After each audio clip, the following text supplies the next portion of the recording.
Episode 10, Naka-choko. Teleplay by Steve Lightfoot. Story by Steve Lightfoot and Kai-Yu Wu. Directed by Vincenzo Natali. Welcome to Fate and Circumstance, a Hannibal fan podcast. I am your host, Felix Fanfaron Fern, and these are my co-hosts. Hello, I'm Melissa, and I am man down, slightly down. Oh, I'm Shaira Bambi, and I'm also just, but you know, we're doing this podcast, and I love doing this podcast. Mm-hmm. And I'm okay. Yay! The thing is, this was, for me, it was very, self-inflicted. I went too hard on the little old Just Dance. Of all the things to make you ill, it's very funny. No, literally. It's so funny. I've never been like this before, but I just went so hard on it, and I basically just did not leave enough time after eating, and that fucked me. But it's fine. It's great though. I just love that you just danced yourself ill. Yeah. Yeah. It sounds like a me thing to do, to be fair. Whereas mine is just body issues. Yay! Yay! Hashtag relatable. Clap, clap. Hashtag just disabled things. Oh. We're a very broken podcast. Yeah. So the artists that we are going to shout out today, the first one is Chio, aka Il Monstro, who does very manga-style artwork. We were just looking through them and saying they've got a little bit of a sort of visual novel or video game vibe. Yeah. I love that. They're very well done. They're very highly articulated. My brain's not working. Yeah. With But at the same time, there's like a softness about it. I really, really like it. I think this is one of my favourites. Mm-hmm.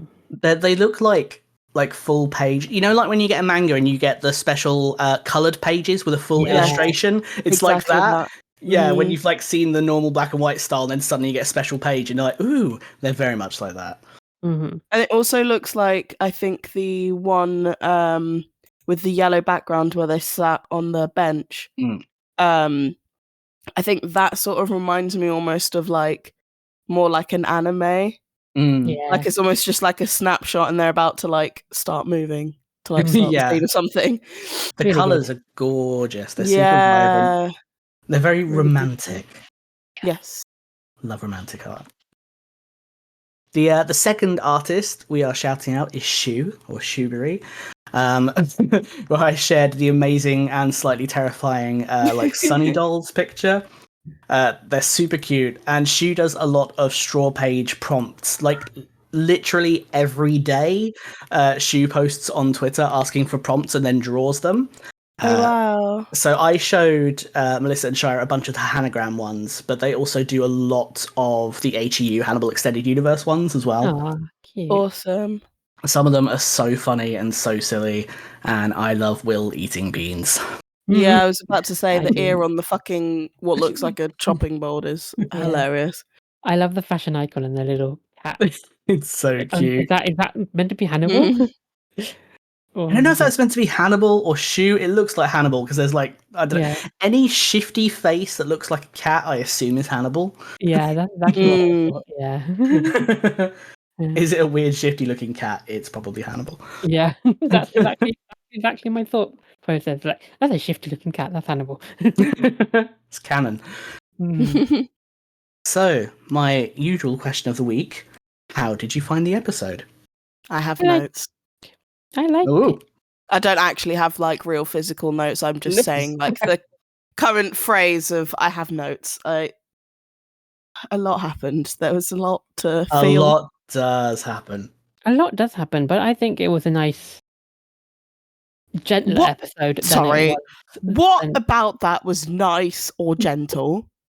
Okay. Look, usually we get one of our favorite characters dying, or heartbreak, or pain, or wow, danger. How cruel can you be to Freddie Lowndes? I don't care about Freddie Lowndes. I'm sorry.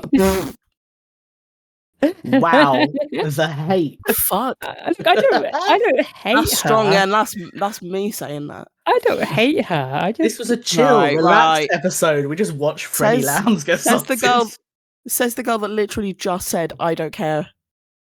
What happens to her? I don't hate her. I feel nothing.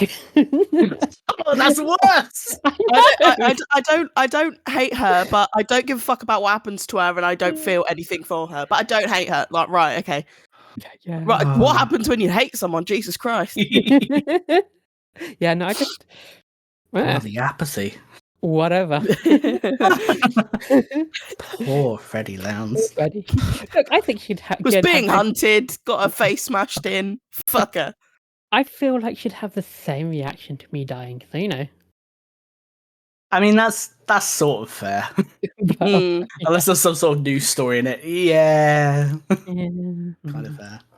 Yeah, I wish I was the person who got to do what Will did, but that's a bit too much hate. Now we've gone from apathy to hate. There we go. No, I don't act like I hope she's alive. I think she's alive, but Well, it's that thing we were saying before, the Hannibal thing of if you don't see it on screen, do you know?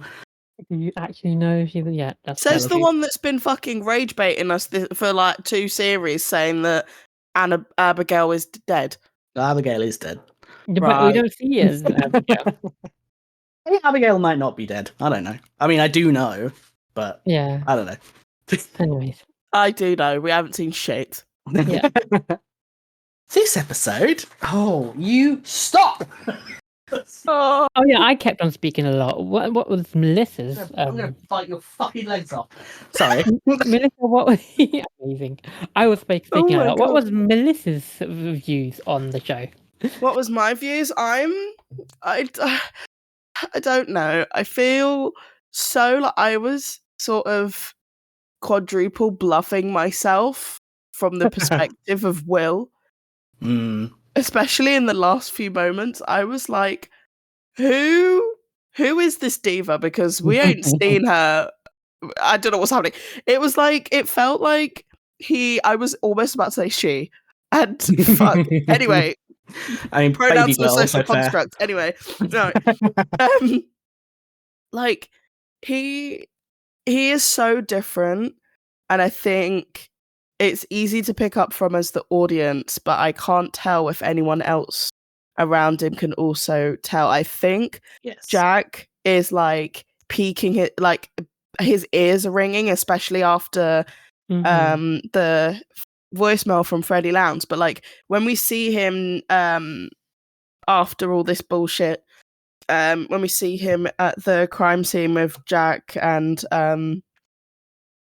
Hannibal on like either side of him, very much like angel and devil on the shoulder, very nice imagery. The script actually says that. So I'm so fucking goated. What the fuck? I'm ill as shit. And I just did something without even fucking trying. It says specifically, the lights are once more bright on the crime scene. Jack and Hannibal step into focus behind him like the angel and devil on his shoulders. Listen, let me write a fucking drama. Someone pay me £1 bajillion and I'll fuck off and no one will ever see me for 10 years. Anyway, it when he's doing his thing of like explaining about the killer, usually he's like really in the zone and almost quite profound with it. Like he's very much like, even so far to go as a little bit poetic sometimes. Like he's really in it. He's really like thinking about it, figuring it out as he's talking to people, and it's really like almost enjoyable to hear him figure it out and get his point of view, because it's always a standpoint that like anyone else can't ever think about. But this time I feel like it was very deadpan, and he was just like, like the killer knew the person, and it was just very like vague, and it almost felt like it wasn't him. So it felt like he'd like changed a bit. Yeah. And I was just like, okay, this is interesting. And then bitch. Yeah, in it, literally, quite literally. Who the fuck is she? Where did you get her? If anyone knows Big Brother, you'll know who I'm referencing. And that took me a second. Yeah, oh babe. And also when he's with Hannibal, and there's that like really nice but also infuriating scene of like the whole meat thing. It's like, excuse me, this is like the twos and fros that I had within my head. I was like, he's definitely like feels like he's playing a part, or if he's trying to like almost like become like Hannibal. And then the look on Hannibal's face sometimes was a little bit like concerning, like he didn't want this. But then I was like, oh my God, is this what he's trying to do to try and manipulate him to really get into his thing? Because I was just like, especially with the whole thing with Freddie Lounds, I was like, this is not him. This is so wild. And he's also like very much like mirrored scene of like what happened with Beverly and Hannibal. Yeah. And I was just like, this feels so weird. Like, this really doesn't feel like him. Is he actually changing or is he playing a part? But it was like a little bit of both. I think they're both happening at the same time. But in that scene, at the like when they're having that dinner, I was just going back and forth of like, oh my God, he's changed. He's trying to be like Hannibal, and Hannibal is seeing it, and he's just like, oh, I don't really know if I like this. But then maybe he's trying to convince Hannibal that he is like him, so that they can like intertwine and work together, and then he can figure out how Hannibal thinks, and then he's just gonna fucking be like, bitch, psych, and then get him at his own game. Or maybe he's trying to understand how and why he likes eating people and is becoming him. Because when he was eating it, it was just like low-key being like, oh yeah, I get it. I felt good about killing, and now I feel good about eating, and now it's like a whole like full circle. Now I get it. But then it was also like giving Oscar performance, and I was like, okay, I my brain was your going a angle? mile a minute, Yeah. clearly, yeah. Oh, my throat. Yeah. Oh, I get you. 100% get you. But I'll just give you one bit of criticism. Give Hannibal credit. He's not as amateur as Will. Yeah, but I think also Will isn't as amateur as anything either. Like, we've seen him very much like deceive every fucker around him. I do think it is that he's maybe like trying to just play him at his own game, and he's really trying to get in and like try and show Hannibal that he thinks what he's trying to become him. I think he really wants to convince Hannibal that that's what he's becoming. And there was one look on his face where he was like, where Will was enjoying the meat, and Hannibal, like, I'm pretty sure he knew that it wasn't fucking pig or whatever. And he's like, he has just this weird face where he's not looking at Will. He just has a bit of a concerned face. And I think he genuinely is like, what the fuck have I created? What have I done? Because I don't know if this is what I wanted. If that makes sense. Well, I can give you a little insight from the script, which is just that when they are eating, at one point the script detail says Will takes a bite, and then says Hannibal watches him intently, proud. So I think you are supposed to, in that moment, think that Hannibal is very pleased by what is happening. See, I got that at some point, but there was one moment that I thought he was kind of having a bit of a oh fuck moment as well, because Hannibal, I feel like he really is calculated for sure, but I think it's more he's calculated in he knows how to come out of a problem. Like, he knows how to problem solve, he knows how to get out of a situation scot-free and know how to fix something. So that's why I think he has no care about what he does, to an extent, like what situations he gets in, because he knows that he can always get out of it and it'll be fine and everything will be within his favor. So I think he just likes to do things to fuck around and find out. And I think maybe he could be like, not really sure I like this. So he's kind of being like, what do I do now? Yeah. No comment. So, I like when I hear no comment. Yeah, suffer. There's so many things I would like to say and can't. Struggle! No, I'm kidding. I'm sorry. Ow. My entire experience with this show is just a long game of suffering. Yeah. And everyone's actually, that's just experience of watching this show. It's just group suffering. So, because I will not forget, this episode is titled Naka-choko. which is Naka who? another Naka-choko is another palate cleansing dish. So it's normally a light acidic soup, often citrusy. Boba. Yum, yum, yum. Keep it in. Keep it in. Come here. Will you shush for me, please? Everyone needs to know the behind the scenes crew.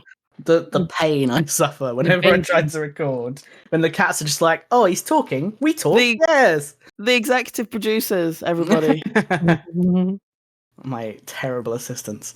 Uh, So, just to get started, because it's the first scene of the episode, do you have any thoughts about the opening scene with Will delivering Randall to Hannibal and Hannibal cleaning Will's wounds?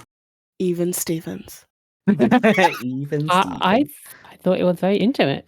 Well, I actually, agree. wasn't, but I thought it was very intimate. I was like, ooh, this is Yay! Ew. yeah. Hey. Ew. Ew, I like it. Ew. So gay. And I'm obviously joking. Very gay, very nice. But I just think that they're both trying to fuck with each other's minds, and I actually get to a point where I don't know who's fucking who anymore. I think that's the fun part of this part of the series is Yeah. you don't know who's on top anymore. Hey, In every sense of the word.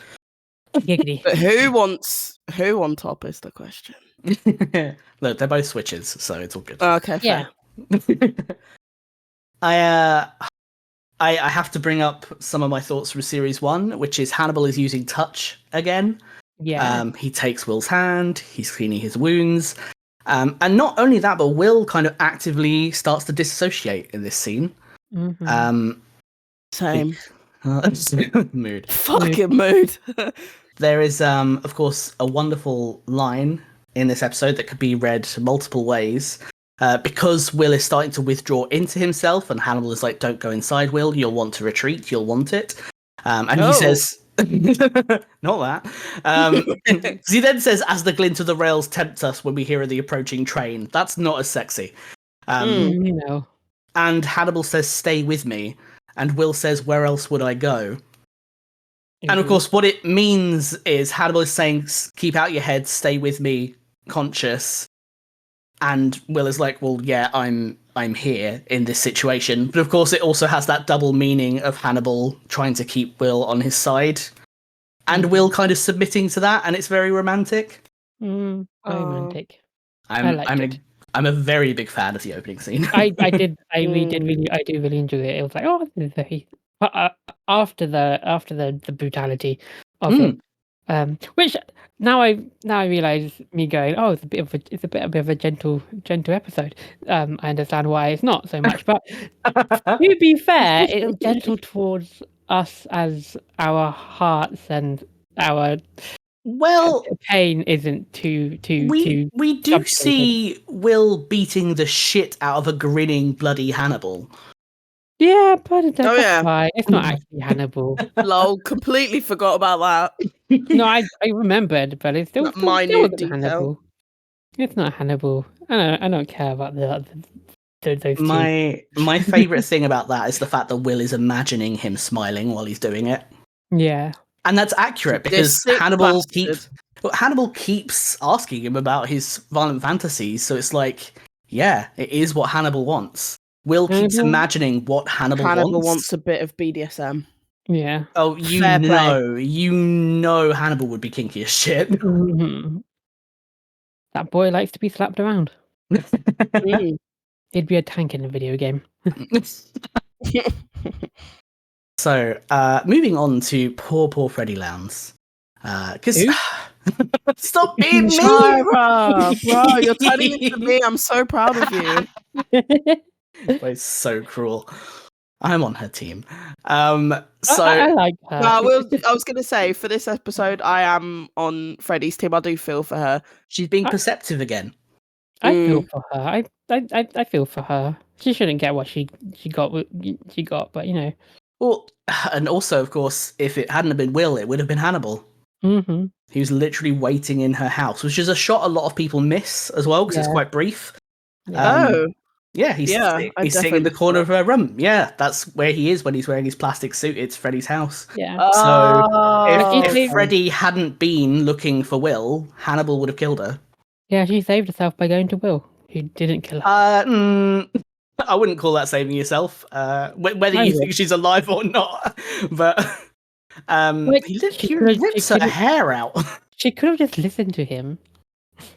Well, to be fair, if I was in that situation, I wouldn't have listened to Will either. Yeah, no, to be honest, I wouldn't either.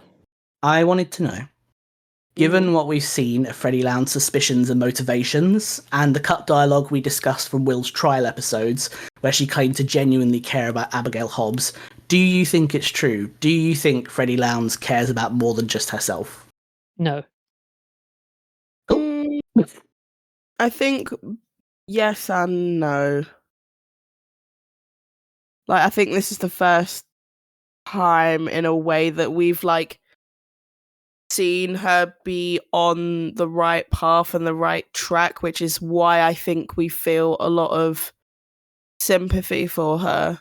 Because obviously, like, innately we kind of always want good to prevail. So I think because she's finally like listened to what other people have been saying, well, other people being Will, I think now she's seen it and she understands it. It's now kind of easy to be like, yes, like you see it now. And I think that's all she needed. She needed just like to be able to understand it, because obviously if you only know so much information about anything, you can't always, unless you're having a specific bias, you can't blame someone for having a specific opinion when they don't have necessarily all the information. And I think we see that she's unlocked like the kind of final pieces of information to really understand what's actually been going on. And that's obviously why they targeted her. So I think that's why I personally feel for her a bit.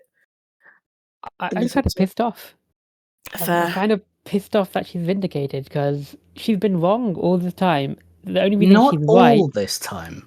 Okay, not all this time, but the only thing that I'm pissed off about is that like she's been vindicated now. Will wasn't always like this. Now she's vindicated because Will's been molded into something that he wasn't previously. Maybe he wasn't like outwardly. Maybe inside he was, but like well, I can't really say for sure, but I'm certain that if he didn't meet Hannibal, he wouldn't have gone such lengths. But yeah, I'm a little bit pissed off that she's vindicated. I feel sorry for her, but also I'm just glad that like no one that I actually care for died. Yeah, that's fair. And to be fair to Freddie, she has actually been through like quite a lot. Like I think actually, she's been held at gunpoint twice by two different people. Was keeping someone alive with a fucking bag. Yeah. She like, and before, I think why we didn't ever really like take to her too much at the beginning in her character was because I think at the very beginning, when it was stuff to do with like Abigail and having a book, it wasn't actually that serious for her. Like, yes, she was involved in like literal crime and writing a blog page and whatever, but that's all she was doing. She was writing a blog page mainly for herself and trying to be like a journalist, but she wasn't really like, not saying that it wasn't a proper profession or anything, or she didn't get paid for it, but like she was just working for herself and her blog, and that was pretty much like the end of it. She wasn't really necessarily like fully involved in anything. And like when she's been going along with these stories, and it's gotten to the point where she's been more involved than ever for what we know, to the point where she's literally been through shit like held at gunpoint and everything else. Like, I think it's maybe just hit her of how serious all of this actually is. Like, no, this is a real thing. This is a real crime. She's like borderline getting herself involved. And I think that's why she's had that time to like actually see things for what it is. Like, I think she now is like, shit, like I could do some good here. Maybe she has that kind of revelation. Like, I think she just had that degree of separation before, and I think that's where her like arc has kind of been for me anyway. I've seen her like sort of evolve and change, unfortunately, due to fucking trauma of being way more involved than anyone should be as a fucking bystander. And now, Well, bystander think- in a way that she does get involved in way too much. But well, I get yeah, you. but it's she's so involved, and I think now it's just, I think she just sees things a lot differently now. I think she doesn't see stuff as just like, oh, this is. It was more like a gossipy thing for her. I felt like she kind of wanted like, it was almost like, yeah, she's a journalist. Excuse me, but it was almost more like in like a getting the inside scoop, almost to the borderline of gossip, like I said. So I feel like now she actually sees stuff as serious as it is, because again, her thing is fucking crime scenes. So I think she just wasn't seeing it as serious for what it actually is, and due to unfortunate circumstances of her actually going through some horrible stuff, I think now she sees it seriously, and now that's why she's gotten to the place that she has, and I think that's why she doesn't care not just about herself. I think she does actually care for what's happening and what's going on, and maybe feels a bit differently to Abigail, and that's why she was like, I actually do care about her, because I think maybe she felt a little bit bad that she was just trying to get a hit story out of it. Yeah, I think she just still thinks she's looking out for number one. She's trying to get a story. But Yeah, I not that I don't feel for her though. She I hope she survives. Actually, I believe she does, and she definitely doesn't deserve what she's going through. Even as someone who's as awful as she is. I think I don't like the fact that she got people killed in the first season, and that she does things so without heart. But yeah, still doesn't deserve what she got to her, and doesn't deserve what happened just now. But yeah, I do agree. I think you both make very good points. I think you both make good. I don't think either of you are wrong, which unsurprisingly is something I say a lot. I am going to say something contentious. Oh. I think that Freddie Lowndes is just as entitled to care about Abigail as Will Graham is. Because Will has imagined himself with Abigail and created this idealized version of her inside his head that he kind of considers as a daughter figure. He very rarely actually showed that to Abigail in reality, and she often looked visibly uncomfortable around Will. I think associating him with trauma. Therefore, Freddie is no less close to Abigail than Will was. Yeah, I agree with that, yeah.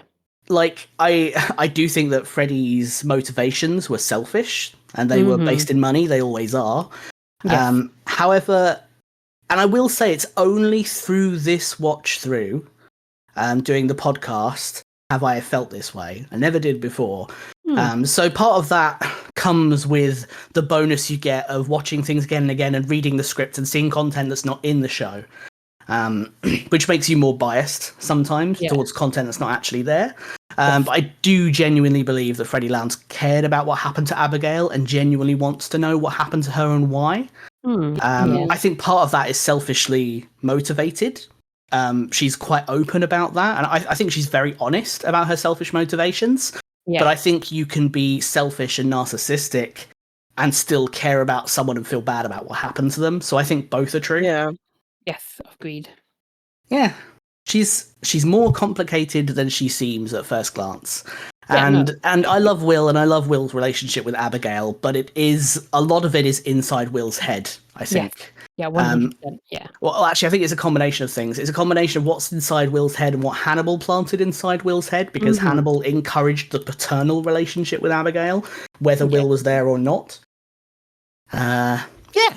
Complicated. So Very let's move on to another complicated female character. So Mhm. her motive isn't necessarily immediately clear on a first watch, but Hannibal plants the idea in Margot's head that she can make her own legacy to bypass the issue of her brother being the sole heir to the Verger fortune, and as a result, we see her have sex with Will. This Yes. move is very contentious. I have seen some incredibly vicious fan commentary on it, so I would love to know your thoughts. Yeah, at Yeah. first I thought at first I was like, oh, but isn't she a lesbian? So, but like, which makes me go a bit confused, and I think I just put disbelief out of the window. So it's a TV show. Something like this happens. Yeah, I'm confused. I was confused about it. I think you explained it to me. Totally forgot why she does it now. My brain's forgotten. But yeah. So when we watched the episode together, I did take a moment to explain Margot's motives in order to have a legacy, in order to give her a chance at being able to both kill her brother and benefit from the Verger family fortune. She would need to have a child. Mm-hmm. Yes. That's not often immediately obvious in this episode, even though it's planted in it. They do talk about it more as the series goes on.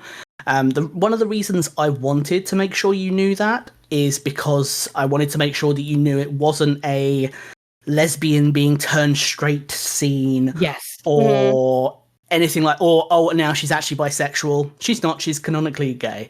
Good. And also, sexuality is fluid. You can be gay and have sex with people of the opposite gender. It happens. But she has a reason for it. She has a motive. And one of the reasons for that is because some people react very negatively to it for various reasons. I'll let you talk more before I chip in more with my thoughts. Yeah, I didn't react negatively to it. I just gone, oh, isn't she lesbian? So my brain was a bit like confused out at the moment. Because like we've talked in depth, we know that Brian Fuller is very good at writing, very good at making sure that he's not doing anything untoward towards queer people or women or anything like that, because he's done his due I forgot the word for it. Due diligence. Due diligence, yes, due diligence. But yeah, I then had thought before you just told me my doing this watch was she's doing it to kind of solidify her legacy and do it by like trying to get Hannibal on board to help her out a bit more and like go after the Hannibal's poster child. But I guess that was a bit of a wrong take. No, that's I think regardless of the legacy motivation, I still think that's a good take. Okay. Oh, good. Yeah. But yeah, I thought she was just like, okay, maybe if I go after the Hannibal's poster child / obsession, I can she can kind of get Hannibal on board or will. But this is how I will get on top. But yeah. I don't know if you guys remember when we were watching it, I was screaming, she's baby trapping him. So I definitely picked up on that. I think I understand where people would be upset, but I think context clues, in a sense, are something to really like consider and think about. Again, as Shaira had mentioned, the fact that the writer of the show is a queer person, and I think it would be very strange and very weird for him to kind of write any kind of malicious intent so like on blast towards another like queer person and her sexuality in this way. Do you know what I mean? Yeah. Like I feel like like in this instance, innocent until proven guilty, like it just makes sense that what would we be within our community if we didn't just like support each other first and see everyone's good intentions? Because it makes sense like how Margot was talking about, and she's expressed it quite a lot of times actually, even in the previous episode as well, how she's upset that she doesn't even get a chance at any kind of fortune, and maybe the family aren't too because like I feel like if the family were like okay with with her sexuality, or more okay with her sexuality, I feel like it would still be an even game for her to have some sort of rights to the fortune. Do you know what I mean? So I feel like even if they seem okay with her, there's still something inherently disapproving the fact that they're just like, no, like, you don't get anything, or for her to at least believe that she doesn't have any kind of right of anything. And it just makes sense that after her expressing that, Hannibal being like, create your own legacy, quite literally, and then she goes to shag a man. Like, there is like after all of that, there is very little other place to go other than she is trying to quite literally like baby trap him and have a child to give her a chance at the family fortune. I feel like out of context, and if there wasn't all of that backstory prior, I would probably lean a little bit more towards like, that's kind of shitty. But at the same time, as you also said, some people can, for whatever reason, just go in a different direction in terms of their sexuality. Like, sexuality is not linear, like, at all.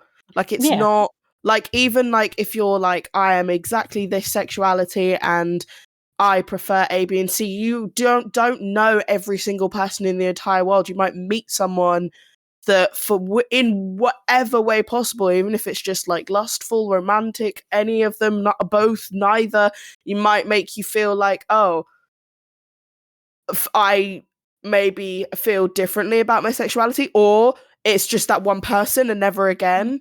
Like, so many people are,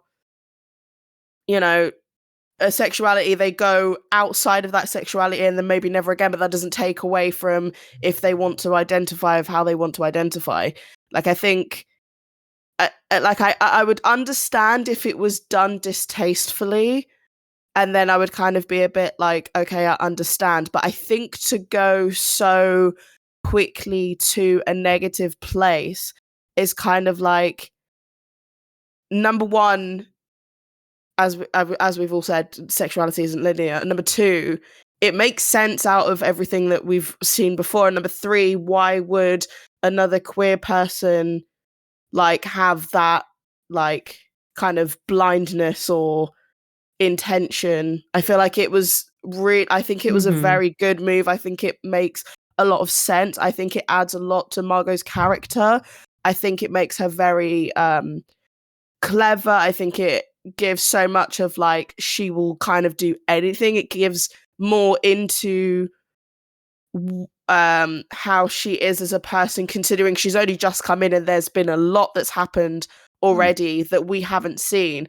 And I feel like her just being like a badass bitch, being able to fucking seduce a dude and just like go through with that to get what she wants. It probably was like, for all we know, like, even though this is like sort of part of a bigger plan and a picture for her own intentions, it probably was quite like, there might have been an element where it was quite hard for her. Maybe she completely dissociated, because if it is like, whether maybe she genuinely was interested or like felt something at least to be able to go through with it, or why she picked him in general, it might have been like, oh, like, I feel something in terms of like, I can maybe be amicable with this guy, or I feel like, yeah, he's conventionally good looking and maybe that's why I can get with him and that's why I can shag him as opposed to someone else, or it was just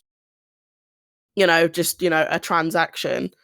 But yeah, I think I do understand why people have gone to, how you've put it, vicious fan commentary, but I'm going to assume that's maybe what happened at the time of it coming out as opposed to now. I'd like to think that maybe now we have the sort of nuanced way of thinking to kind of understand why it does work and why it isn't what it is. If it was by a writer or a big group of team people that were completely fucking straight and had no idea, then go off. Because they wouldn't know what they're doing or understand. Or even if they did, it would kind of be a bit like iffy. Do you know what I mean? Yeah. Too long didn't listen or skipped ahead. First of all, don't blame me. Second of all, just have a bit more faith in the community. I feel like it's also fiction. Like it just makes sense. I feel like it's not that hard of a reach to sort of get that she's doing it to baby trap to have a fucking heir to the fortune. Yeah. I didn't get that at first, but I'm glad you did. Yeah, I think I'm paying attention to what Margot does very heavily because she is hot as shit. She is very cute. She is very hot. Yeah. Fuck me, I'll give you a baby. Yeah. I don't know how, but just fuck me and we'll find out. If you try hard enough. Yeah. You try hard enough. I'll manifest it.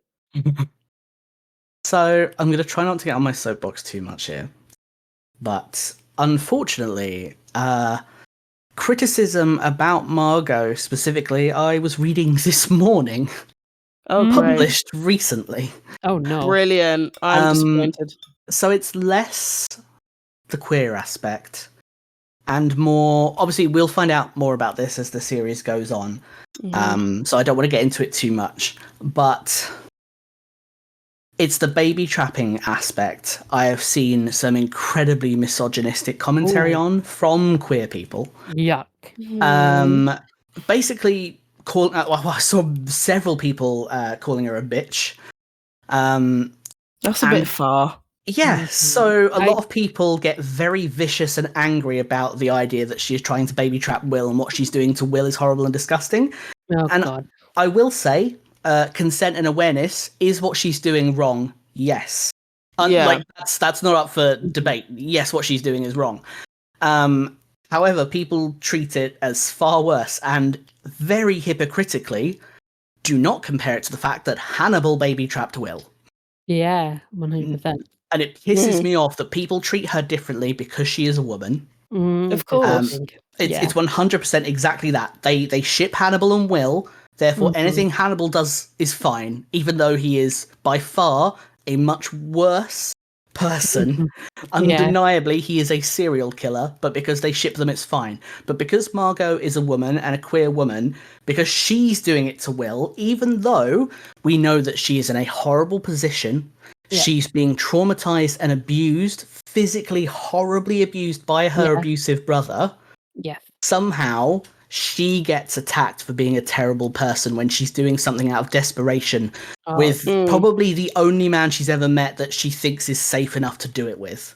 Disgusting. Makes me quite angry. Yeah. And to be honest, when it comes to like the term baby trapping, that's usually to keep the man in their life for a reason, whether it's for their clout, their money, anything from their side. Which is what Hannibal is doing, essentially. Literally, Margot is very much a character. And again, we haven't seen this much from her, but you can already tell by the way that she presents herself and holds herself. She doesn't fucking need anybody. She doesn't need anything from Will. No. All she is doing is giving something for herself. Yes, absolutely, procreating with someone is not a light act, and that is fucking crazy. But if Will didn't want anything to do with this child, she would be absolutely fine with that, and she'd be like, you don't need to be involved. She could also very well not fucking tell him, which again is also like batshit crazy, but it's like she's not doing anything to get anything from him.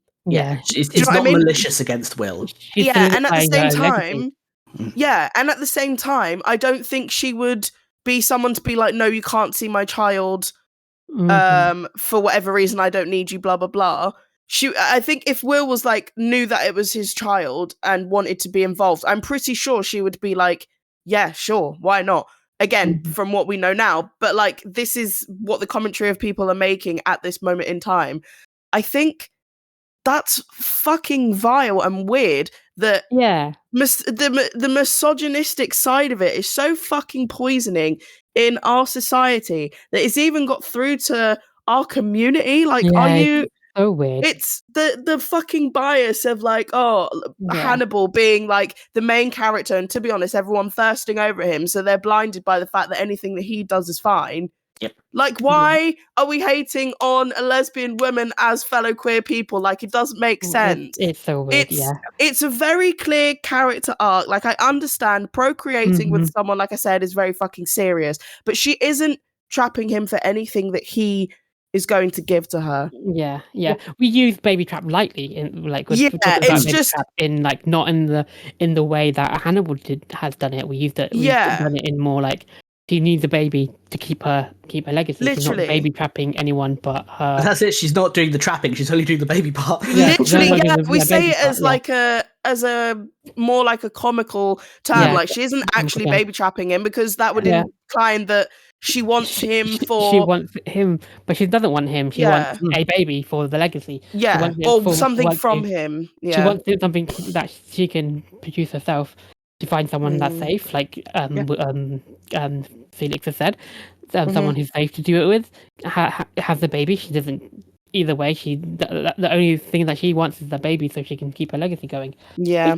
It's very weird, and I could go into depth about parasocial relationships and how Yeah. how people form parasocial relationship with their favorite creators, and this or a character, in this case Hannibal and Will, and like get really vicious to anyone else, like, and calling people a bitch is funny, but like if you were doing it out of malicious intent, like on like online, it's very, very misogynistic. Like And if that's coming from women and other femme presenting people, that's really fucking disappointing, and that really pisses me the fuck off. We've used it a lot to call a lot of characters. Like I think I've said Freddy the bitch a lot of times, and I've also called Hannibal.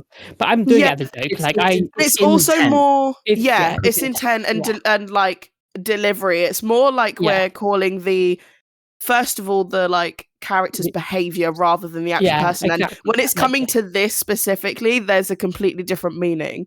Yeah, it's a completely different meaning. Exactly. And it's not right. And I'm very disappointed within our own community, to be quite honest, because the fact that you wouldn't try and give her a chance and see it from that character's development is just crazy. I know we're like putting ourselves in a soapbox, but don't do that. Don't. To a lot of people I read this morning, don't fucking do that. Don't fucking do that. You know what that literally is? fuck you. Yeah, that's rude. I don't care. Hannibal does not like rude people. Yeah, no, Hannibal wouldn't fucking stand for that behaviour. Hannibal supports Margot, as we have seen. Exactly. Yeah, if you're so far like, worshipping Hannibal and making anything that he does is fucking okay, he's the one that told us fucking do it. Yeah, pretty much. I actually read someone say that she was being deceptive and horrible because of pretending to be on contraception. Did they dream that? Because that does not happen in the scene. And that really pissed me off. People are getting so angry they're inventing things that aren't in the scene. That's what they do. That's what people do. They create lies to back up their own version of events, which having an opinion on and having a take on something is one thing, but having a certain intent and vendetta against someone for their actions in this context is something else. And it's clear that they literally need to make shit up in order to back themselves up, and then they start to believe their own lies. When the fuck did they ever say anything about contraception? It's never mentioned. And FYI, I'm sure Will knows how to use a condom. Why wasn't Will using contraception? Literally, that was her intent. They both agreed to that. Yeah. Are we at this fucking big grown age that we're like, oh, she didn't take a fucking pill, so it's her fault? Fuck off. Yeah, it's ridiculous. It's so backwards and outdated. You can get rubbers for free. I do want to mention some cut dialogue from the scene between Will and Margot, because this is some of the cut dialogue I do genuinely wish was in the scene, because I think it would have been very beneficial. Like, for time restraints, it's fine, it wasn't in there, but I actually really liked this little conversation between them. So this happens just before Margot fully seduces him. So it's like it's after Will says, "I don't have the parts for your proclivities, Margot." Yeah. So So when he realizes what's happening, I quite liked that actually because it obviously was mirroring what she said. Yeah, it's very funny, and it's like it's also kind of flirtatious because it's like acknowledging you're gay, but also kind of being like, haha, about it. Yeah. As silly as it all is, I kind of like. Will is very aware that she's gay, which is kind of funny to me. Headcanon, I believe one of the reasons that Margot trusts him is because she detects the queerness in him that he doesn't know about yet. Yeah. A lot of queer people are more comfortable around, like a lot of bisexual people are comfortable around other bisexual people. Because you feel safer around them, because especially if they're not heterosexual. But yeah, this cut dialogue. So Margot responds, "It's not about proclivities, it's about trust." And Will says, "It's good to trust, better not to." Margot says, my optimal level of trust is usually 0, but I trust you." And Will says, "I don't trust you." Yeah, Margot, lovely. Will, But then Margot says, "I don't need you to trust me." And Will asks, "What do you need?" And I really like that because that's a conversation of Margot basically saying, "Yes, I am gay, but I trust you to be intimate with me." Will being like, "I don't know about that," but then asking, "What do you need from me?" And then he gives it to her. And I think that's really nice. Yeah, I like that too. Yeah, like I think it adds a little bit of context, a little bit of background to suggest, they did have a little bit of discussion. What she needed in that moment from Will, regardless of her sexuality, was sex, and he gave it to her. And I think that's a very adult conversation to have. Yeah, that would have avoided my confusion at the start of that. Yeah, I guess I think they wanted it to be a bit more ambiguous, even though the seed had been planted as to what Margot was doing. I think they wanted it to be a bit more, don't 100% know yet. Yeah, But I really like that conversation. I'm a little bit sad it's not in it. Yeah, I'm same. And especially giving the reaction of certain people, it would have been nice to have. But they could all fuck off. Well, it's one of those things. It's like some people are like cunts about Alana as well, basically, because she's a woman. It's like, yeah, we have issues with Alana. There's a lot of problems with Alana, but she's still one of the most intelligent, capable characters in the series, regardless. She is. And I think in a quote that that in this episode, Betty kind of hit it on point. She was a teacher with a mentor. She was had a mentor. She was in a mentor thing. It's like obviously she's going to have a bit more of a bias. She's been as manipulated by Hannibal as everyone else is. So Yeah, she has a reason. There's always a reason as to why Alana's doing what she's doing. She's never stupid. She has a reason for her biases. Yeah, she doesn't see stuff for a reason. But she also is, well, we're now starting to see maybe she should be suspicious of Will. So once again, is Alana actually very clever? Yeah. Exactly. So, as we've discussed, sex. That sex scene, in general, thoughts? Oh god, that sex scene was weird. So annoying. It was weird. Yeah, I hate it so much. Why is the stag there? To be honest, man there? Anything with Hannibal and Alana really pisses me off. Like I'm just done with it. It actually has gotten to the point where it makes me fucking sick. Sick because I'm sick and tired of it. I've had enough of them two. They fucking pack it in or piss off, and I've had enough. So whenever I see them, my eyes roll so far back more than any woman has ever been able to make them go. And I, ironically, hate this fucking sex scene. It's disgusting. I don't know a single person who likes it.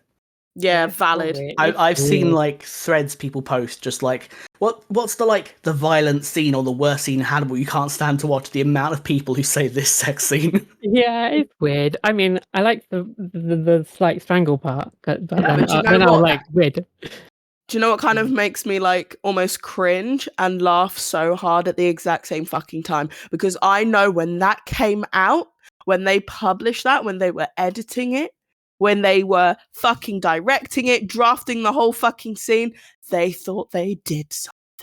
They thought that they were the hottest fucking shit. On NBC at the time, probably was. Well, no, they just thought, and in the sense that they thought they were really like artistic, and this is like, fucking, what's it called? Contemporary art. Like, no, it's just absolutely batshit crazy fucking cringe for 8 p.m. on NBC when the kid's still awake on a Friday night. Yeah. Do they have Watershed in America? They must do. They must have something like it. I mean, it's America. They probably have fucking worse of like guns and shooting on a 2 p.m. afternoon for kids to watch when they're. But they're like, also huge home. prudes as well, though. That's true. That's very true. Because Real they're life like violence, media, super prudish. yeah, because things with like what's it called? Skins, they tried to do an American version, didn't they? And it did Yeah. not go down well. Everyone was like, why is this on our TV screens? Oh my god, these young kids are getting drunk. And I'm like, babe, that's like an eighth of the story. Most of them are all getting high on drugs, and you're fine with that anyway on other bits of media. I think it was just the Britishness of it all.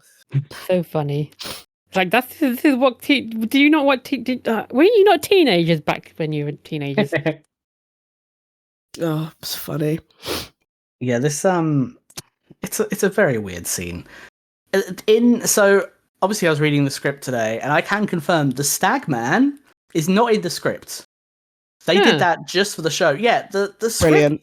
is a little more chill, not really chill, but the script. So what the fuck happened between the script and the screen?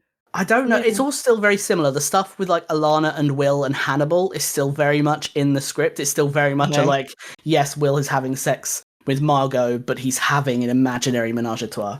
And it kind of ends with the idea of Will feeling happy at the idea of being in bed with Hannibal and Alana, which is interesting, and then waking up to just Margot leaving.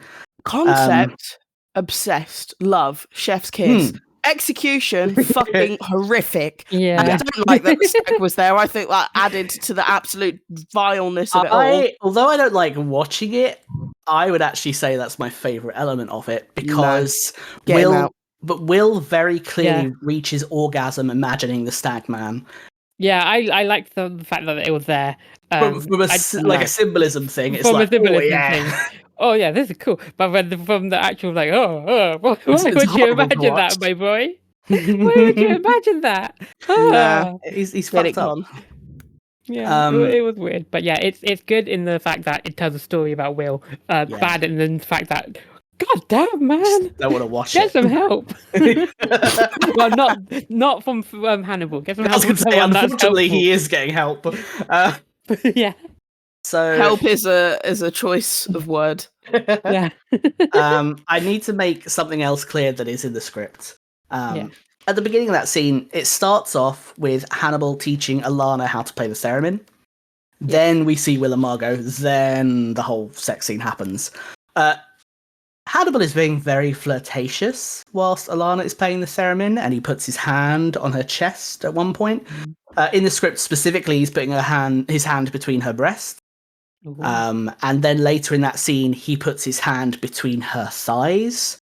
And it's very clearly insinuating that while she's playing the theremin, he is touching her between her legs.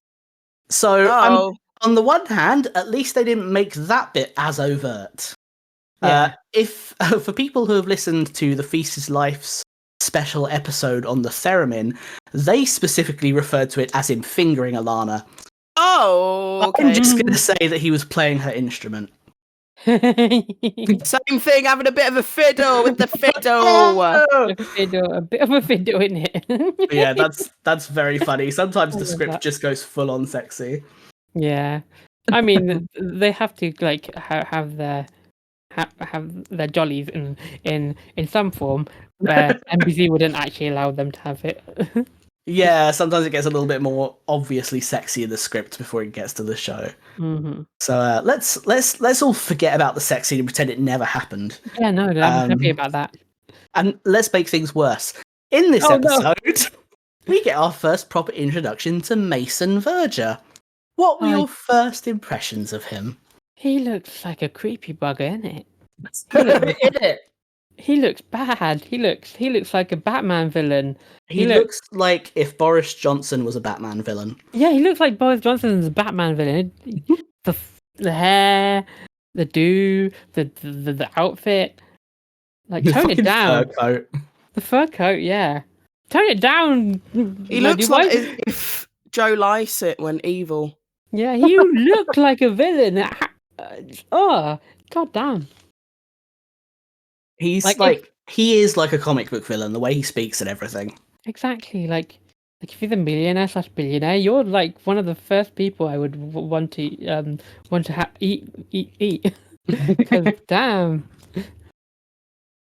I feel like he's a fucking great one to go partying with though. Like I feel like after a couple of tequilas and like a drink and pre-drinks and then go to the club, I bet he is actually quite a good party.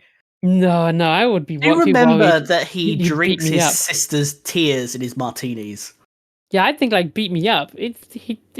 Oh god, Yeah, it's just wild. He also doesn't like gay people. I mean, I say that he's Well, not. fuck him then. I say he's not overtly vicious, but then I remember, no, he's physically scarred his sister. Yeah. I just feel like in the context of like, okay, maybe if you if you didn't know any other bits about him and all he was, it was just surface level, like having a like bit of a party and stuff. I do actually think like I would be able to have like a decent time with it. I do think he'll pick up a karaoke mic. Oh, he absolutely would. Yeah. Yeah, Yeah, Mason would sing like after one drink. Yeah, but he's too creepy for me. I'm like, no, I would stay. I would. If I saw him walking down the road, I wouldn't just cross the road. I'd break into a car and drive off of it as quick as I possibly could. Not because I want to drive off with the car, but I just want to get away from this guy as quickly as possible. I think that's valid. So Mason says Margot really pissed him off with all her button stitching, no breeding there, when talking about their dad. Mm-hmm. In the book, the actual line that Mason uses is not button stitching, but muff diving. Oh. Unsurprisingly, NBC wouldn't let Brian Fuller use that term. Apparently, he went through like so many different euphemisms for lesbian sex that they would not let him use, and he Googled and found button stitching, and that's the one that sounds least like lesbian sex, and that was the one he had to use. Yeah. But great bit of slang. Sadly, I could not find the etymology of button stitching though. Oh, I do like that bit of slang. Yeah. It's quite cute, isn't it? Mm-hmm. I'm glad they didn't use muffin diving. Yeah, it's much cuter than muff diving. Yeah. So I find it will be a bit more of his character to do that. So screw you, NBC. Yeah, no, it's very Mason. Yeah, very Mason. Like, come on, don't destroy a character's vibes just for purity. Come on, this show is nothing but pure. So you know. Alas, one of those things. God, imagine if it was made today on like a streaming platform and there was just no censorship. It'd be very bad shit, actually.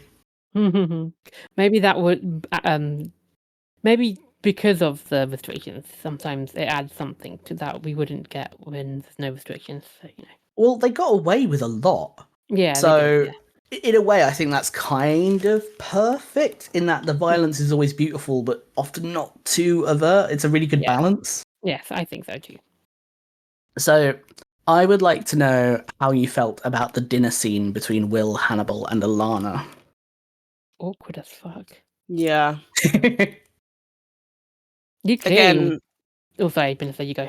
Sorry. I was just gonna say again, anything where Hannibal and Alana are together, I'm disassociating. I'm just disinterested now. I just think that she pisses me off. They piss me off. It was really weird, wasn't it? Because you could it was a bit awkward, like you said. Yeah, you can clearly tell that poor Lana doesn't want Will there. Like she's written him off. So I feel like it's more awkward for like her than anyone else. And also she is questioning like why the fuck are these people hanging out? They just tried to kill each other, or like he tried to kill you, like you know, kind of thing. Which valid questions to add your repertoire. It I was mean, nice to she's see, fickle as shit, so I don't know if she can really be talking, to be honest. yeah, but I 100% like enjoy the fact that she's like finally bringing it up, finally kind of getting wise to it. Finally, it's taken a while, but maybe she's like it's. I don't believe it's Hannibal. It's primarily Will, but She's jealous. She doesn't want Will after her man's. Well, in a weird way, I don't think she consciously is jealous, but I think she kind of is.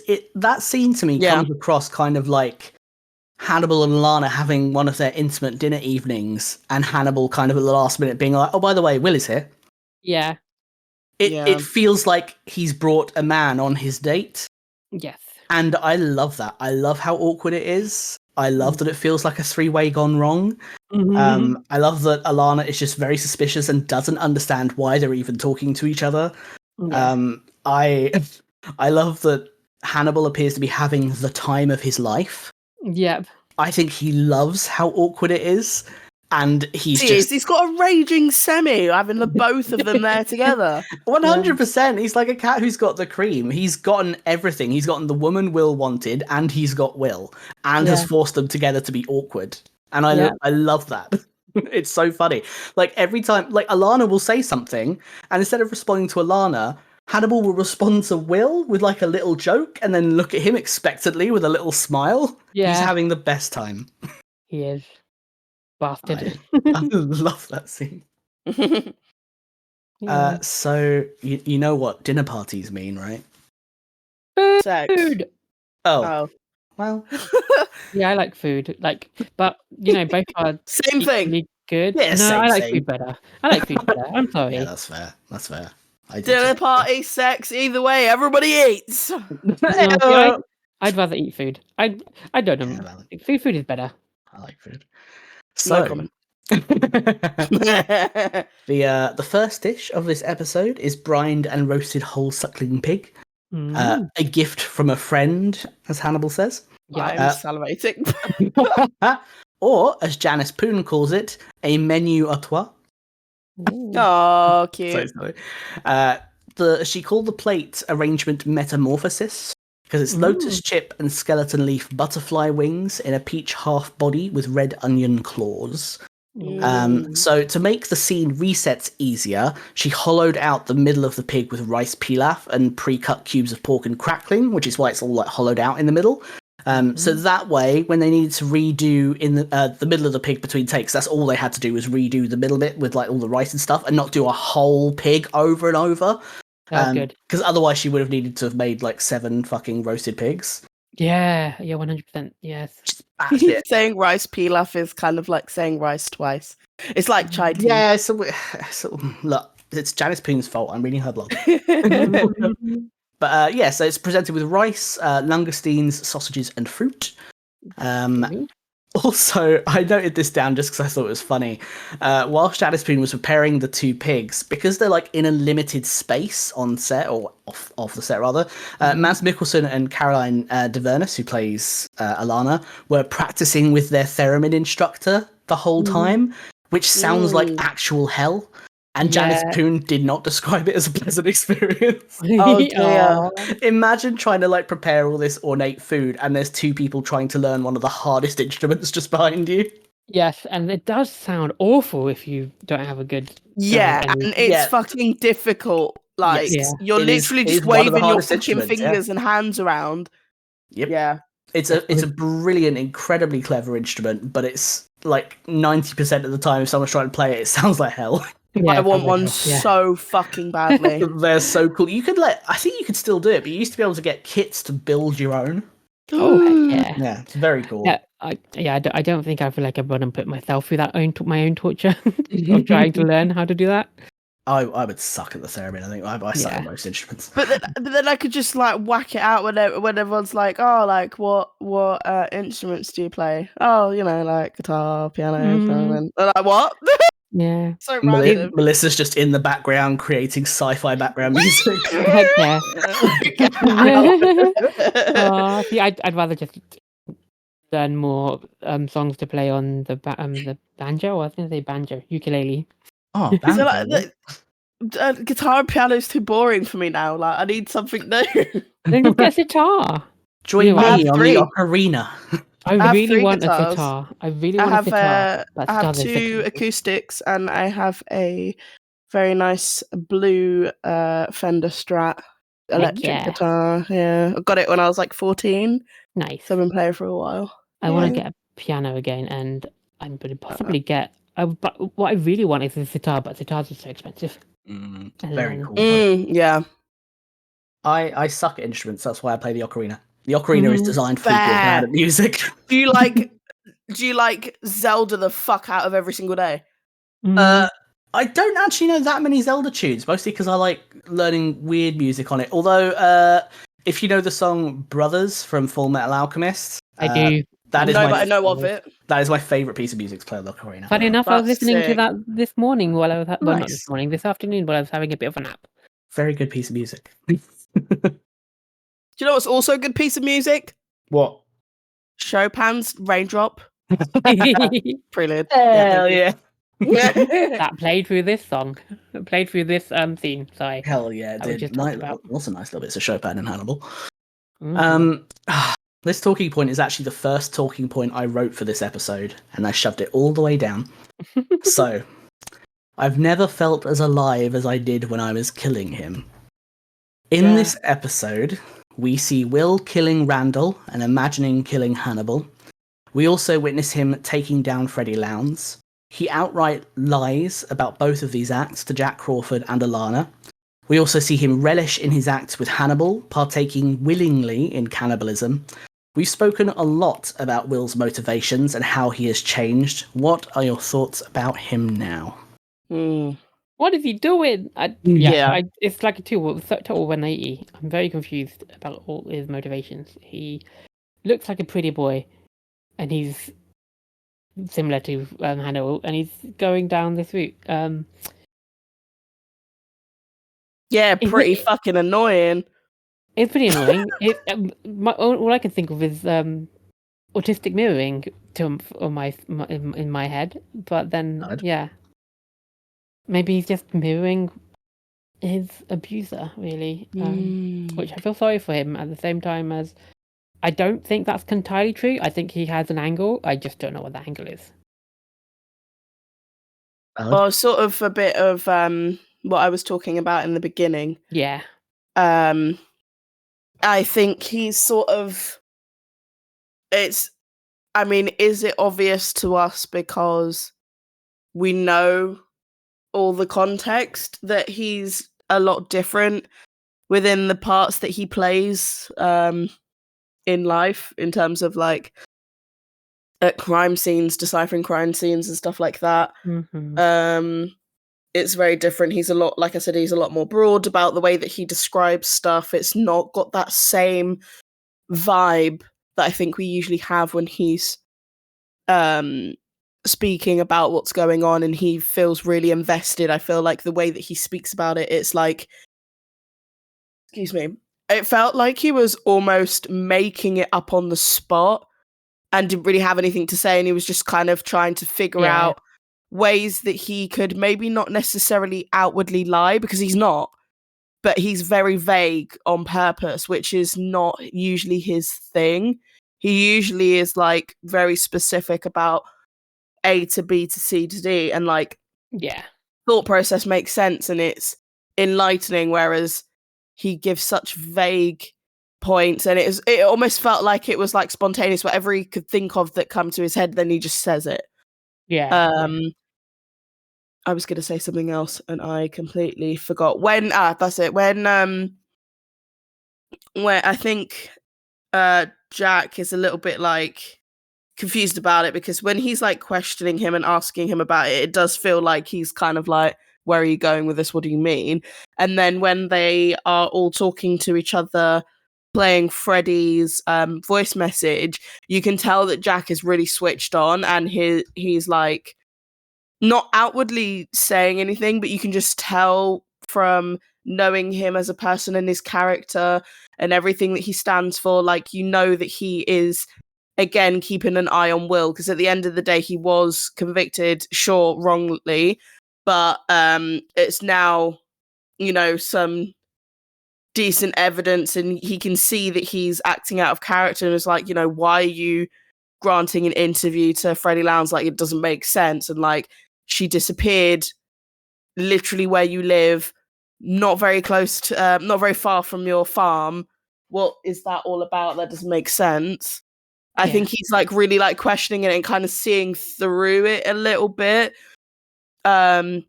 I think it's definitely like wanting to be cautious, and I think that's why he's not like hard hitting, like interrogating him, obviously because of what happened before. But I think he definitely, like, after that, definitely sees through Will a little bit. I think he knows him well enough, and I think he's like got his eye on him again a little bit more after this, just because it does give a little bit of suspicion. And I think because maybe it's not really how Will usually is, like, he isn't, as a character, he's not really a criminal. I mean, a bit arguable now, but I think the fact that he is trying to do something to maybe try and get into Hannibal and to try and get through to him is very adamant. Like, it's very like obvious, because I feel like if he was genuinely trying to be like, a real criminal, a real cannibal, and like this is his new way of life now, and this is his newfound thing, I feel like he would be a little bit more careful. I feel like he is quite literally just doing what he can to try and convince Hannibal that he is becoming like him and he wants to be like him, so that he can get through to Hannibal in a way that I think he believes is the only way that he can, to try and bring him down. Yeah, I think that makes sense. Yeah, I like that. I think the only thing I disagree with is, to me, I don't agree that Will sounds like he's making things up on the spot. But I would suggest that perhaps he is someone who is speaking from a new perspective. So he's not as practiced, because he's in a different situation. So it's not that he's making it up so much. It's just, it's not what he's used to. Yeah. Yeah, I think I meant in terms of like making it up, it was almost like a bit of a, like you said, a new way of talking. So it kind of didn't, like, it just felt like he did sometimes, like when he would just come out with the sentences, it was just a bit like, oh yeah, the killer knew him, or whatever. Like, it was just a little bit of a kind of, not made up, but just sort of like he was trying to be careful with what he was saying, to the point it just didn't feel natural. Mm-hmm. A lot of people refer to that scene as flirtation, and I agree, because both Will and Hannibal are being completely honest about what happened to Randall Tier without overtly saying it, or saying it in a way that would make there be suspicion on Will. And it is literally like they're flirting in front of Jack. Mm-hmm. And I really enjoy it, because it's weird. Yeah. It's strange, because they're being like, they're just teasing away. They're almost teasing Jack. Yeah. Like, and it's kind of cruel. Thing. Yeah. It's very weird. It's great. So we'll move on to the last scene a little bit. First of all, I'll talk about the food. I don't have much to say about it, so I'll get it out of the way. But Hannibal makes lomo saltado together with Will. Janice Poon describes the original dish, lomo saltado, which has a Chinese-Peruvian origin, which is cool, as made from soy-marinated beef sautéed with onions, tomatoes, and yellow aji peppers. Her version, it's topped with French-fried potatoes and served over rice. Her version, as she puts it, is a dash of Freddy, because she used spicy curly fries as an homage to her hair. Oh, love cute. that. And that's why Freddy's holding it in that picture. I love Janice Poon so much. I love Janice too. That's so cool. So I don't have anything specific to say about the last scene, but I still wanted to talk about it. It's one of my favorite scenes in the whole show. So I wanted to know if either of you had any thoughts on just that final dinner scene. We've not spoken much about Hannibal specifically this episode because it seems like Will is leading now. There's an innate intimacy about the scene that makes it, in my opinion, a romantic dinner. So how did you feel about it? It was romantic but awkward, and as always, similarly, how it's going to always been awkward with them two. They feel like an awkward couple who talk about very deep things. I like to be honest, I liked their chats. I like their chats, but yeah, it did feel awkward because it felt like at same time as it felt like quite intimate. It also felt like Will still going, "You're a killer. I'm nothing like you," and I doing this as something that I'm being conditioned to do rather than an imitation of you, which confusing. But yeah, I did like the scene. It is a really cool scene. I really enjoyed the scene in the fact that it felt very intimate. It felt like, oh, now we're finally getting the cannibal husbands that you had so many times mentioned. But yeah, Just a couple of wives having some Friday night dinner. Having some Freddy on the Oh my God. side. Yeah, and not the good kind of having the Freddy, but yeah.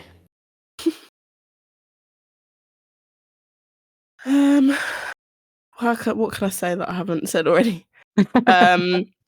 Yeah, I do.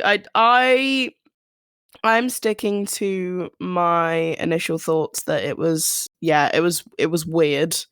I do think that it's weird because Will is very much, in my personal opinion, which is what this whole show is, show being our podcast, in my opinion, I feel like Will is really playing the part to try and convince Hannibal that he is just like him and he wants to learn more about the way that Hannibal's brain works and maybe know some more, let him sort of let go and sort of let him in to know a few more like details about him so that whenever Will thinks the time is right, he's gonna like strike, whether that's like try and get him arrested or kill him, which I think might be the way that he's gonna go about it. It's awkward because it goes between like a little bit of like, are you actually feeling this part a little bit, or is it purely just an act? And Hannibal, again, I'm sticking with, I believe that he did have a bit of a moment of like, I'm not sure if I like the fact that my sweet baby boy is becoming like me. I didn't foresee this for my man. I mean, he has been trying to condition Will to give in to his dark urges from the first episode. Yeah. True, but like I said, like, you know, careful what you wish for because you just might get it. Like, I don't know if he, now that he's in this moment, I feel like he's like, don't know if I actually like this.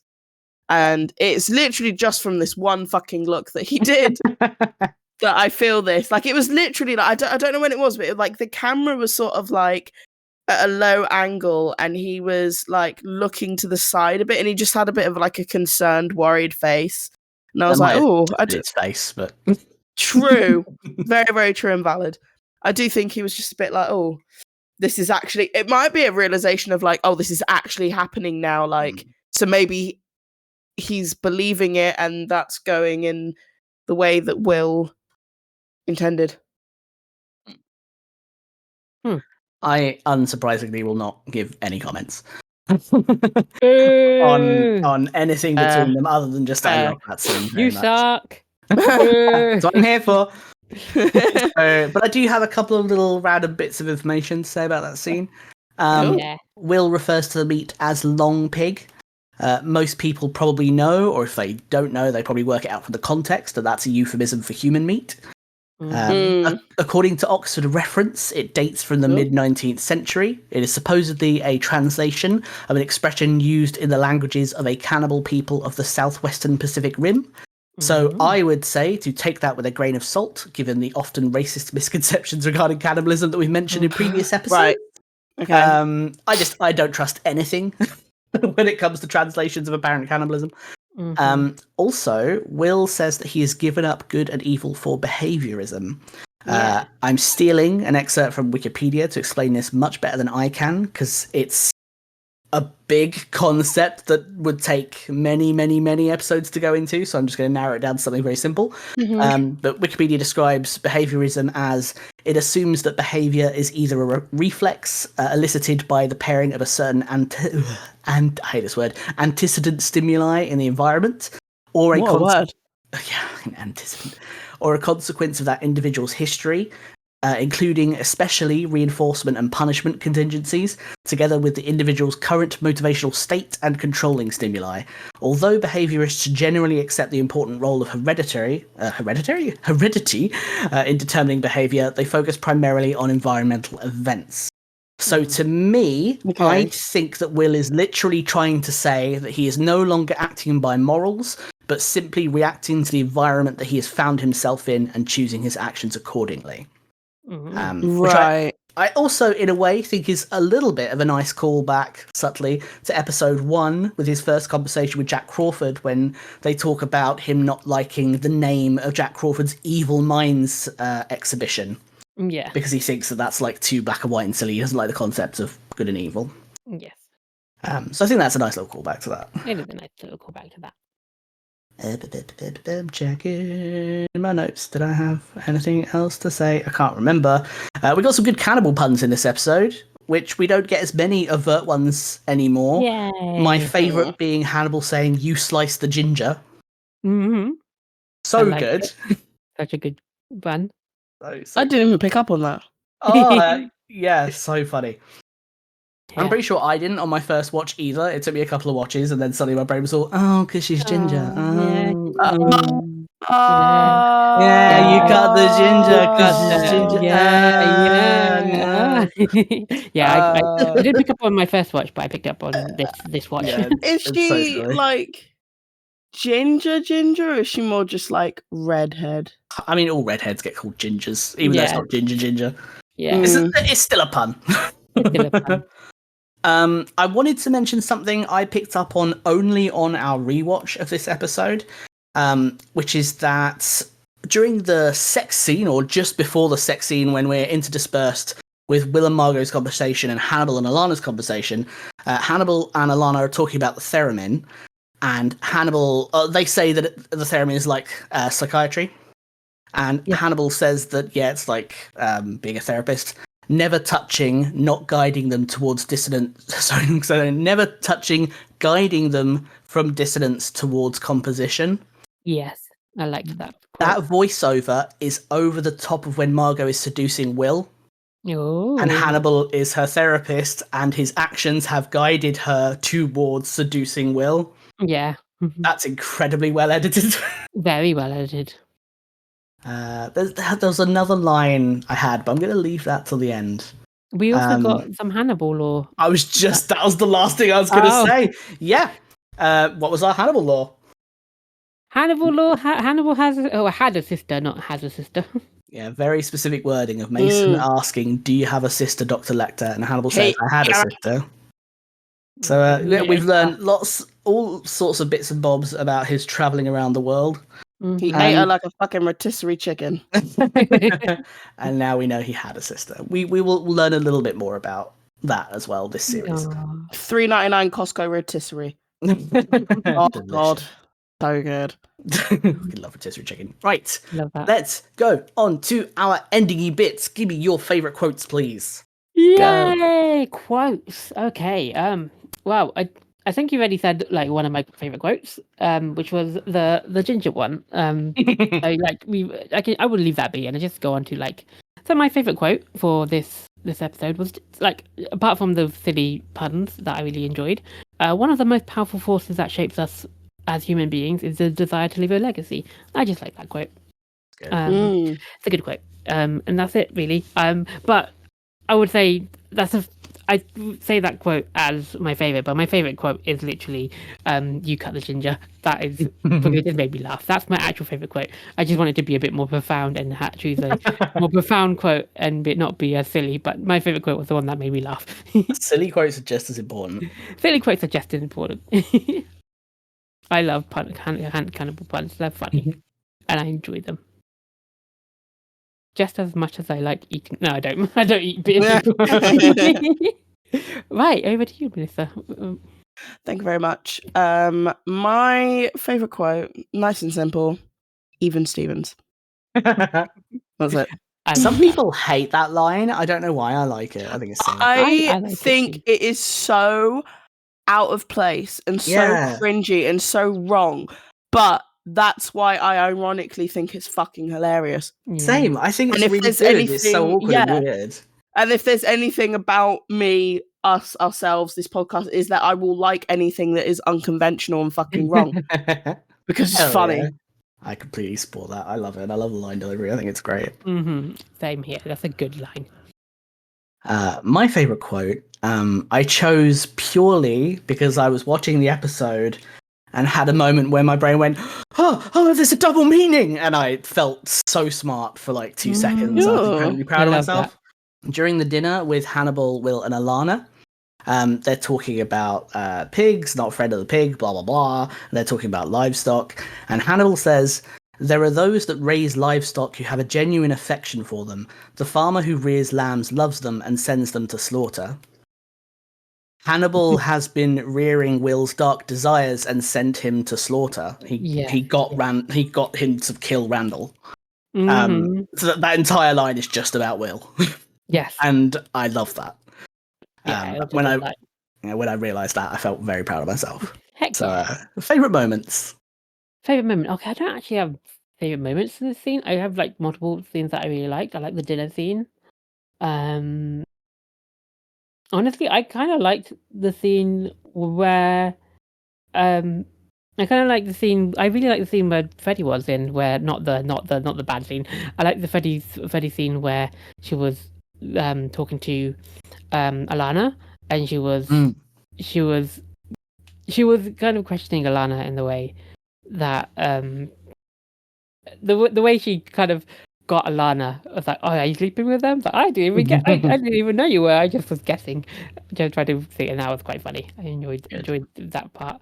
And also just because it threw Alana's brain into thinking like, thank you, Alana. Thank you, Freddie, for like making her switch perspective a little bit more, just so she gets on board a bit more. Melisa? Hello, is it me? Is it predictions, right? Sorry, my favorite moment. Favorite moment. Oh, moment, of course, yeah. All I wrote was anything with Margot. She's fucking thick. I love Margot. I was gonna say like a specific mention, like special mention to something at like one of her scenes, and I completely forgot which one it was now. I should have written it down, but yeah, to be fair, she's just fit as fuck. Oh, that's it. Specific mention to the one where, even though it's a bit of a horrible scene, where she's with her brother, and her brother's like, "Say hi to the pig," and she's like, "Hi, buddy." I just thought like it was just a bit like awkward and gave a little bit of like Disney siblings. Don't ask me why. If you get it, you get it. That little moment where she's just like, "Oh, hi, buddy," like to the pig, and he's like all like fake enthusiastic or whatever, and he's like, "Say hello to my pig," and she's like, "Hi, buddy." I just thought that was nice, but yeah, anything with Margot, because fucking smashed till the cows come home. Sorry, I really like this. I love her. I love Margot. Interesting thing about that is the Pavlov line of introducing the piglet as Pavlov and her saying hi, buddy. It's not in the script. Huh. I don't know if they came up with it. Right. She's fucking talented. She just knows what she's doing in a scene. It was just natural. That's just fucking talent. Babe. I'm so proud of her. My favourite moment is simple. It's just the ending dinner scene. I love the whole thing. I love the intimacy of it. I love how drawn out it is. The fact that they're both so like enjoying the meal together. The fact that the only other person we've seen preparing a meal with Hannibal is Alana, and they had, like a very specific type friendship at that point. So I feel like cooking with someone is a form of intimacy with Hannibal. Yeah. So I love everything about it. I love that Will is kind of the one leading that scene. It's not a normal dinner at Hannibal's house. It's something they made together with something that Will provided, and Will is leading that situation, and Hannibal is the receiver of what's happening. I really enjoy that. Heck yeah. You've heard of Breakfast of Tiffany's. This is dinner at Hannibal's. Heck yeah. I would do. Next episode predictions. Next episode. Okay, so I have little predictions as usual because this is all way above my head now, and I can't really think of a specific thing. But I don't think, like I said earlier, I do not think Freddy is alive. Freddy is dead. Sorry, alive. Freddy is dead. Sorry, opposite of alive. Opposite of thinking she's dead. I think he's alive. Yeah, I think he's still alive. I don't think what we were given was Freddy. The food. I think it was actually veal or pig or veal. Maybe. I think it was what. And if you think that Hannibal wouldn't be able to tell the difference? Oh, that's true. That's true. Which is not saying your theory is wrong or right, but I think it's a question worth thinking about. Okay, this is the question. Maybe it's human, but maybe I don't think it's specifically Freddy. I don't think.